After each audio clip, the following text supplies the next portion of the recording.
大家好，我是谢雷，今天来说一下什么是啃老。因为自从我买了新房之后啊，天天有人在下面评论，说什么我最讨厌向父母伸手要钱的人啦，我最讨厌向亲戚朋友借钱的人啦，诸如此类的话。那我今天呢，就统一回复你们。其实真的很简单，就是你家亲戚朋友问你借钱，你不要给他们不就可以了吗？你侄儿侄女或者小辈有事情了要你帮忙，你不帮不就可以了吗？你女儿儿子要买车，你不给他们买不就行了吗？你儿子结婚没有新房子，你不给他买不就可以了吗？你得让他自己买，是不是啊？多简单的事呢！道德是用来约束自己的，不是去绑架别人的。你们自己做到了吗？朋友们，你们说是不是？我认为啊，亲情这个东西是不需要理由的，就是我帮你不需要理由，甚至有时候是不求回报的。很多人说我舅舅对我好，那是有目的的，不让我还钱是有目的的。我告诉大家，我舅舅已经对我好了28年了，他有什么目的？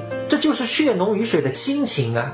他为什么帮我？因为传统文化尚存，这才是一个家应该有的感觉。父母为什么要帮我买房？因为这是家，我得叫他爸爸妈妈，他们叫我孩子，我们是一家人，他才帮我，这就是亲情。亲情真的不需要理由，很多时候也是没有目的的，我就是希望你好。